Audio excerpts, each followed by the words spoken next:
Hey, fellow comic book fans. Today we're talking about Cold Spots #1.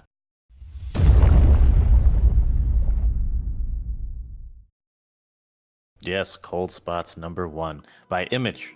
So this is #1, as I said. I enjoyed it. It's a little strange. Not surprising there that I think that. I think everything's strange, apparently. And a little creepy, but not on par as some of the others we've read. Yeah. Gideon Falls being #1. It's still the creepiest one I've seen. Just for, like, creep factor. Mm-hmm. It's not even gore factor. It's creep factor. Yeah, it just lingers. There's this lingering unease about the whole thing, and it comes through really in every frame, and in all the pictures and all the conversations. Everything's off. Even the pictures of the faces, they're like weirdly angled, and the points of views are like strangely off kilter, and it's dark and shadowy, and nobody's telling the truth to each other. It's really nicely creepy.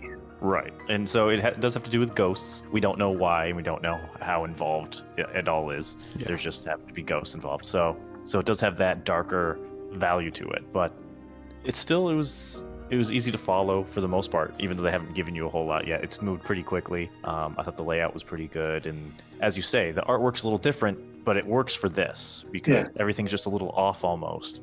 But I think it's very deliberate in what he's doing. Yeah, I think you're totally right on that. So, well, we know how we liked it. How would you like, Charlie? Yeah, I absolutely hated it. No, I'm just kidding. I'm kidding. No, this was a great first issue. It certainly feels like a first issue, though. I will say that there's a lot of setting up being done here. I'm kind of on the fence about the design of the paranormal, because I don't know if they're ghosts yet. I'm assuming they're ghosts. But yeah, I'm assuming that they're not ghosts, actually. That's what I mean. Like, I'm not really sure what to call them. Just like evil. Yeah. Like, instead of being like, hey, your ex-lover's back from the dead. Is that good? No, it is not. Yeah. Nothing good is going to come from this. So that's what I expected from it, and I don't think I'll be disappointed. No. There's all these hidden relationships here, too, that haven't been revealed. I mean, the guy comes in to his ex-boss. There's more going on than meets the eye there. I think there's some connection to the missing woman and the child that isn't apparent yet either. Of course, the creepy butler really adds a lot to it. So there are all these trappings of a normal ghost story, but like I said, everything is off a little bit, and I find that intriguing. Yeah. And I'm looking forward to it. Yeah, I think this one is definitely going to develop into something different, because it does feel familiar at this point. But like I said, I guarantee we're not necessarily going to change directions, but as the story develops and we learn more, I think it's going to surprise us some. I'm really hoping that there's a whole lot more to this story than there appears, which that's the vibe we're getting. Yeah. For sure. Yeah.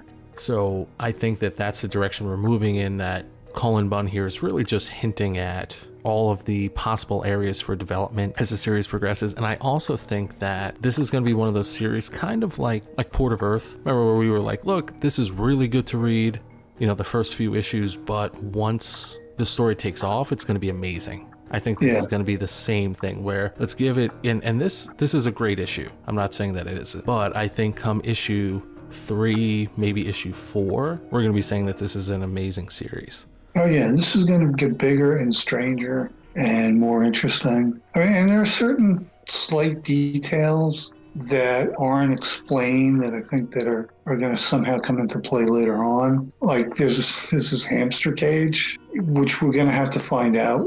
That's got to mean something. Yeah. If they brought it up and it wasn't just like, oh, there's something you could look at. They've actually all right, there's got to be something involved. Yeah, Chekhov's hamster cage. Yeah, definitely. There's a lot of hints here. Yeah. There's a lot of subtle moments that are really meant to just pique interest and just to stick in the back of your mind, so that once, like I said, these ideas are developed, it's like, oh, I remember this, you know, in issue number 1. I think 2, like as much as this is going to develop within the next few issues, I think this is going to be a series 2 where it's going to be rewarding to go back and read it from the beginning. Especially this first issue, I think, give us 2, 3, maybe 4 issues. There's definitely going to be good reason to go back and reread issue number 1. And then we're going to pick up on all these things that we may have overlooked or we just didn't think were as important as they actually are. Yeah. You know, I think that's definitely going to happen. And the other thing, I guess the last thing I just want to bring up was the overall feel of this book. It's unique. And I think this is going to be, Cold Spots is going to be a series that issue after issue, it's going to continue to stand out from everything else. And I think it's going to be one that we find ourselves looking forward to that change. You know, whatever it brings to the table, we're going to be looking forward to it because we're ready. It feels fresh. It feels unique. And, you know, it stands on its own. Yes. So absolutely. So I'm looking forward to reading it. It sounds like you guys are as well. Yeah, definitely. Yep. And yeah, so that's what we thought about Cold Spots number 1. If you do happen to read the comic, let us know what you think about it in the comments down below. Hit that like button, subscribe, and as always, don't forget to check out thebrazenbull.com for more great comic book content. Until next time. All right.